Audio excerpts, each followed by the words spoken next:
Hello, this is Morse. Joke lang po, kay Lance yan na introduction. Nakikita nyo guys sa screen record kong ito. Ang pag-uusapan natin ay tungkol sa katotohanan sa likod ng kita o revenue sa content creation. May mga tanong kasi na bakit raw marami ang views pero maliit pa rin ang kita. Meron naman nagtanong na bakit may content na mas malaki ang revenue kahit na kaunti ang views.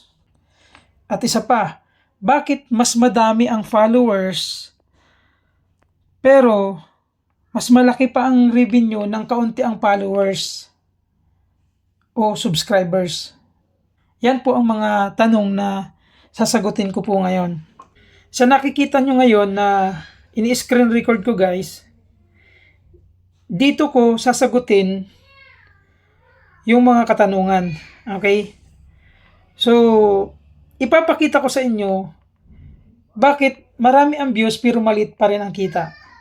So, isa sa sample dyan ay kinontent ko si Boss Karipa. Alam naman natin na si Boss Karipa ay sikat, kilala yan. So, kinontent ko siya, mayroon siyang inspirational message. Ang views niya ay umabot ng 181,400 views. Okay? Pero, ang estimated revenue niya ay 2,200 lang ito. Okay, nakikita nyo guys. 181,000 yung views, 2,600 yung react, 118 yung engagement. Ayan. Ng subscribers or followers. Pero dito naman, sa pangalawang ipapakita ko sa inyo, mas malaki pa ang views ni Boss Karipa na kinontent ko kaysa dito sa isa kong content na 140,000 lang. Pero ang 140,000 lang ang views niya, pero ang estimated revenue niya na nakuha ko ay 62,000. Ayan.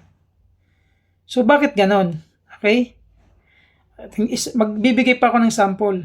Ito 181,000, di ba, kay Boss Karipa na views. Maghahanap ako ng iba pa. Ito sample. 53,000 lang. Okay, tingnan natin kung magkano ang kinita nito. So, 53,000 lang yung views niya compare sa 180,000 o 181,000 na views na kinontent ko about Boss Karipa. Compare dito na 53,800 lang, ang kinita niya is 7,600. So, yun. Magkano kanina yung kinita kay Boss Karipa na kinontent ko? 2,200 lang. Pero ang views niya 181,400. Okay? Ito pa, sample.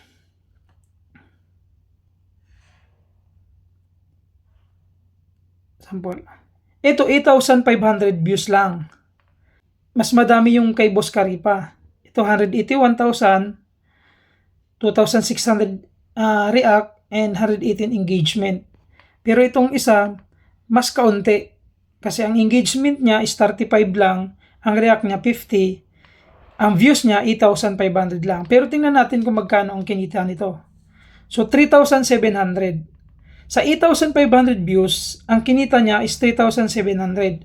Compare doon sa 181,000 views ni Boss Karipa na kinontent ko about kay Boss Karipa.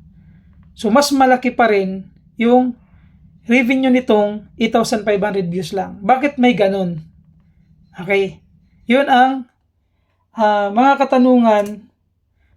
Bakit may mas malaki yung views pero maliit ang kita? Meron naman na maliit na kaunti ang views pero mas malaki ang revenue. Okay? So, magbibigay pa tayo ng sample. Ito, 9,300 lang ang views niya pero 3,500 yung revenue pa din. Ibig sabihin, mas mataas pa din kay Boss Karipa. Ito, 15,000 ang views. So, compare sa 181,000 views na content ko kay Boss Karipa. So, 7,200 yung revenue niya. Compare doon sa 2,000 plus lang na revenue sa out of 181,000 views ni Boss Karipa. Okay? Ito pa. Saan yung kay Boss Karipa? Ito yung kay Boss Karipa.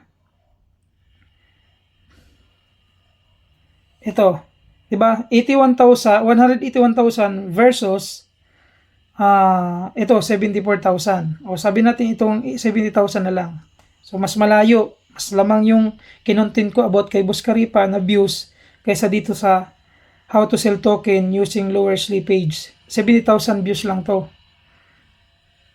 Pero kumita siya ng 13,000 against or compare sa 2,200 na pesos na kinita ko doon sa 181,000 views na content ko about kay Boss Karipa.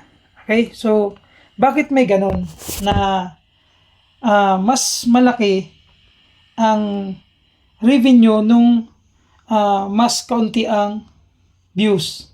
Okay? Ang sagot po dyan, ang pinakamalaking factor kung magkano ang kikitain mo sa mga content na ginagawa mo ay yung tinatawag na niche. Okay? O yung paksa ng content.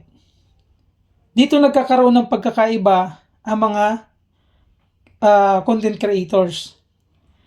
Ang mga topics tulad ng finance, business, tech reviews, financial technology tutorials, real estate, investment, sila yung may mas matataas na CPM o bayad bawat 1,000 views. Sila yung mga financial coach, crypto trader coach, yung mga nagtuturo ng yung mga content nila yung may mga how to create wallet, ganyan, how to open bank account, how to apply loans. Sila yung may mga matataas na CPM, yung mga content na ganun. Basta regarding sa financial or business or tech reviews or real estate, basta mga ganyan na content, matataas yung CPM niyan o bayad bawat 1,000 views. Kaya kung napansin nyo, meron akong 15,000 lang na views pero mas lamang pa ang kita kaysa doon sa kinontent ko about kay Boss Karipa na 181,000 views, 2,200 lang na peso ang kinita.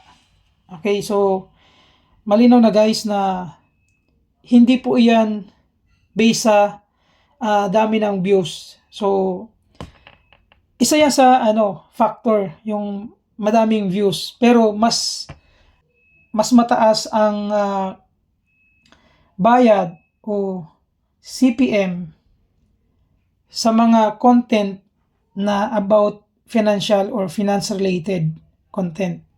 Pero yung mga content na general content like mga entertainment, comedy, or personal vlogs mo, hindi masyadong mataas ang CPM, no? Napakababa nun. Kasi, depende kasi yan guys sa ads or sa niche na tinatawag.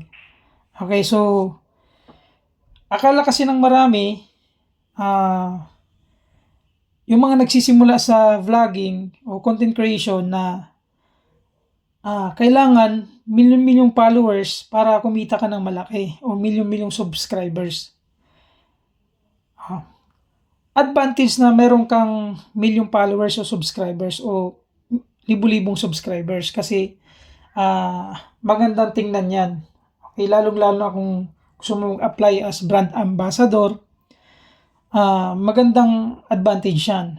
Pero kung gusto mong pasukin talaga at ang goal mo ay kumita ng malaki sa pag-create ng content, pasukin mo yung mga may matataas na CPM. Okay. So, yan ang abangan nyo guys sa susunod kong topic na ituturo ko. Okay, so thank you guys. God bless.